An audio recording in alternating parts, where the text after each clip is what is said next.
everyone, and welcome to Read This Now, the weekly webcast where Brad, Gustafson, and I share two books that we love and think you should read right now, except Brad doesn't seem to be here. Instead, my dear friend, Donalyn Miller, the book whisperer, has agreed to join me today. And Donalyn, I'm so excited that you said yes. Thank you for being here today. I'm sorry, when Jennifer LaGarde is your friend and she says, "Hey, Donalyn, do you want to get together and talk about books?" You say yes. I love that. Although I it wish always everyone had that philosophy. you always cost me money, my friend. Every time I talk to you, I want to buying books, so I'm a little nervous on Hey, I don't know listen, how, if Brad can resist that, but I know that I can. So. it's so mutual. You know, Donalyn, you and I have talked about many a times how our husbands make comments about how much our conversations cost each other, because every time I talk to you, I have a book list afterwards that I need to buy. Well, we might as well just get started. Okay, well, you go first then. Tell me what you've been Oh my reading this goodness. week. Okay, so I missed reading on planes. Mhm. And I didn't realize how much I missed it until I got to read on a plane last Yay! weekend, because I went to speak to a group at the University of Maine. It's a long flight from Texas to Maine. I read one middle grade book on the way out, another middle grade book on the way back. So I decided I would talk about both of them. The first Awesome. one, the first one I want to talk about is The Many Meanings of Meilan by Andrea Wang. You might recognize Andrea's name because she is the author of one of the hottest picture books of the year, Watercress, illustrated by Jason Chen. I know you and I have talked about that book. I picked this book for no other reason that Andrea wrote it, because I just think she's incredible. Our main character is Meilan. She is a middle schooler. Her family owns a Chinese restaurant. Her grandparents started the Chinese restaurant when they immigrated to the United States. And all of their children, Meilan's father and her aunts and uncle, all work in the restaurant and run it. It's a family business. The grandmother has recently died, and it's taken the heart out of the restaurant. And now the siblings are all bickering about money, about who owns the restaurant, about who has control of it. And because of this argument, it causes a rift in the family. And Meilan and her parents and her grandfather wind up selling the restaurant and moving across country to where they don't know. And they go from a place where Meilan has Chinese friends. She has Chinese school. There's a rich Chinese culture on the East Coast where she's grown up. And they wind up moving out to Ohio in the middle of nowhere. And they are the only Chinese family in town. Wow. And I think, she's going through her identity as far as she really wants this rift with her family healed. But she's also recognizing how to stand up for herself too. I think there's just so many entry points for kids for this book. I think that they'll relate to her and her struggles with her family, her struggles with her identity. I just see this as being a book that a lot of kids are going to enjoy. Wow, it sounds amazing. I feel like I've read a number of books recently that have had sort of that restaurant, family-owned restaurant kind of theme. Mhm. But what you're saying with that one, it takes it in a whole new direction. The idea of the restaurant crumbling because of a family rift and then moving far away. That sounds really intriguing to me. Well, we read the young adult book, Love Story, about Yes. the two teenagers who had the warring restaurant. See, we just slipped another book talk in I there. know. And I That's keep how it's thinking of done. Okay. more bitter than, or somewhere between bitter and sweet. Did you read that one? Somewhere between bitter and Yeah. sweet. Mhm. Yeah, and I'm thinking about that one too, and the restaurant that played a big role in that story as well. See, look at that. Mhm. Okay, I have another one. Uh-huh. And this is The Troubled Girls of Dragomir Academy. I want to And read that this one is so by much. Anne That cover. Ursu. And I'm telling you, 12-year-old Donalyn has Anne Ursu on a short list of her favorite authors. I am that fantasy loving girl. I went out of the horse stage and into the fantasy stage. That was my growth as a reader. I love it. Basically moved from horses to dragons and unicorns. And I loved any book with a map in it. This book has a map. Even the galley, I mean, I've already ordered the book, of course, but even the galley that I was sent has a map in it. That's commitment. And it is a fantastic world that she's built with a lot of social and political commentary that you can see. in it. And it features our main character's name is Maria, and she lives in a world where girls do not really have rights. The sorcerers in her world have the power. They protect their country from witches who have unleashed this curse called the dread across their land, and only the male sorcerers can fight it. So these sorcerers go around to all the villages and hamlets occasionally and test the teenage boys to see if they have enough magic that they can be trained as sorcerers.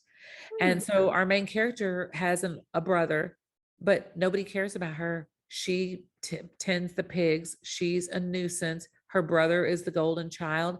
He's the one that's going to lift the family up from their modest circumstances. He's the one that's going to be chosen as a sorcerer, and they have raised him that way while she has been completely diminished and dismissed by her parents.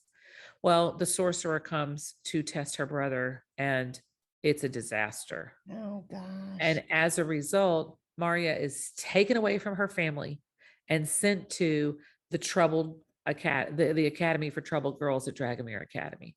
And she's there with a bunch of other girls who have been taken from their homes too, because they're all troubled. And this will fix them so that they one day can serve the sorcerers themselves on their estates. And that's about the best they can hope for. And they have a culture of tapestry making by the women in this country, in this world. And the tapestry makers communicate with each other through this secret language that they hide in the tapestries. Oh, how neat. So the tapestries are like another whole piece of it. Anyway, I cannot tell you, but Maria starts to figure out, along with some of the other girls, what's really going on at Dragomir Academy and what's really going on with the girls. Anyway, I loved it. I burned right through this book. I know at least 2 11-year-olds that I've already purchased this for. But thank you for letting me ramble about these books. And I hope that they sound great to someone. They sound great to me, first of all. And I have to tell you, like, that cover is so appealing to me. I've seen the cover a number of times, and I'm like, oh, I want to read that just based on the cover alone, right? So Ursu was on Instagram, I think. The book just came out on Tuesday, and she said something about how she had bought a sweater that matched the cover. Oh, wearing I love it. that. So if you're following Anne on Instagram, you can check out her sweater. And she wrote a post. She's on a blog tour this week, promoting the book. And I think Nerdy Book Club is one of the stops. Yay, that's awesome. Now, I don't know enough about the book. Do you think it's going to be a part of a series, or is it a standalone? You know, Anne's such a good author. You can't tell, right? I mean, don't you hate it where you read 400 pages? I mean, I love fantasy, but I hate it when I read 400 pages of something and you can tell nothing will be resolved. I know, right? And so, like, okay, overarching conflict might take 3 books, but can we tie it up a little bit here? And tied up all those bows. I mean, the plot comes to a conclusion, but you could see how she might. I mean, it's a great world that she built. I guess that's up to her. Well, that sounds exciting. It looks like a beautiful book. I mean, both of them sound wonderful. And the first one, was it middle grade? I mean, middle school also, or middle I think they're both okay. Honestly, I would say both of these books, based on my experience teaching upper elementary and middle school, I would have these books in a 5th grade classroom. I'd probably still have them in a 7th grade classroom. You know? Yeah. That's what I think. I feel the same way about the book I wanted to share today as well. And you and I were chatting before the show. You know, I feel like it's been a good year for middle grade books, you know, in that sort of sweet spot between 4th and 7th grade, you know, where kids are trying to like leave behind who they were in some ways of elementary school, like shed that skin, but aren't quite sure who they are yet for middle school. You know, that's such a like fun age for those of us who teach those kids. Less fun when you're living through it, but more fun, you know, when you are teaching those kids and watching them transition and transform. And so this year's been really good for those grade levels. And I feel like the book I read this week really fits into that. One of the things I love about this show, Donalyn, is that we chat about and we do these book talks that aren't scripted. They're not planned or anyway. And it's fascinating to me because it feels like every week, Brad and I, and you did it this week, we tend to share why we chose the book too, like as part of the book talk. Mhm. And to me, that's fascinating because I feel like that's one of the things about book talks that are so powerful is that you don't just get to share the book, you get to share your reading life and model Mhm. that for kids. I just love that. I get like all the tingles when I think about that kind of stuff. But Well, so I want to, that's one of the things I've been interviewing readers about for the past 2 years as I was working yeah. on some projects, is asking them not just about the books they're reading, but how did they find it in the first place? It reveals a lot about the strategies and resources that kids are using when they're looking for books. Mhm. You and I have chatted about this over and over again. I think sometimes we, as educators, just in general, just tend to lean really heavily on teaching kids how to read, but we sometimes do that at the expense of teaching them how to be a reader and like modeling that. This is why I chose a book. Then sometimes it's just because, gosh, the cover's gorgeous, or sometimes it's because I read this other book by this person, so I wanted to pick it up, just like you said. For this week, the book that I chose, I read because our friend Becky Calzada, who lives right there in Texas near you, or maybe not near you, she's sort of near Houston, Well, it's a right? big state, Yes, Jennifer. yes. Becky lives about 3.5 hours away. But that's close Texas time. That's like a quick trip in Texas I time. can get to her before sunset. So yes. Well, Becky calls out it like she will text me when she feels like there's a book that I urgently need to read. And she's one of those readers in my life, and you have them too. Like when those people say to you, you need to read this book, then you exactly you like bring it to the top right of your list. So you do the same for me. And so Becky texted me and said, Jennifer, you need to read Yusuf Azeem is Not a Hero. And I don't have the book with me Yeah. because I've already given it away. That's how much I enjoyed it. Look, But I wanted to Saadia pull up the cover. Faruqi, she's just incredible. Yes, Saadia, exactly. Saadia is a Texan. Oh, is she? I didn't know that. Look at all these Texans. I'm the only one who's not a Texan in this conversation Oh, so you're an far. honorary Texan. I saw I'll it take did. it. Yeah, I've seen you in the stockyards. I'm pretty sure you're an honorary That's Texan true. now. That's true. And I enjoy Whataburger, so I guess I am honorary, right? So, but this book is again another middle grades novel that I just think for what it does, it's just absolutely perfect. Yusuf is getting ready to start 6th grade. He's really excited about it. It's going to be the best year of his entire life. Not only does he get to join the robotics team, which his elementary school didn't have, but in middle school robotics, they prepare their entire like teamwork is to prepare for this big Texas robotics competition. And he is really excited about that. Also, another reason to be excited about middle school is he gets to have a locker, and he's so excited about having a locker that on the first day of school, he makes his mom take him to school way early so that he can make sure he knows the combination. Like this is like Yusuf reminds me so much of myself that grade, like wanting to be there early so I understand my combination, all that other stuff. But middle school starts to like take a downward spiral really quickly on that very first day when he opens up his locker and a note sort of falls down from the top shelf that reads something along the lines of go home.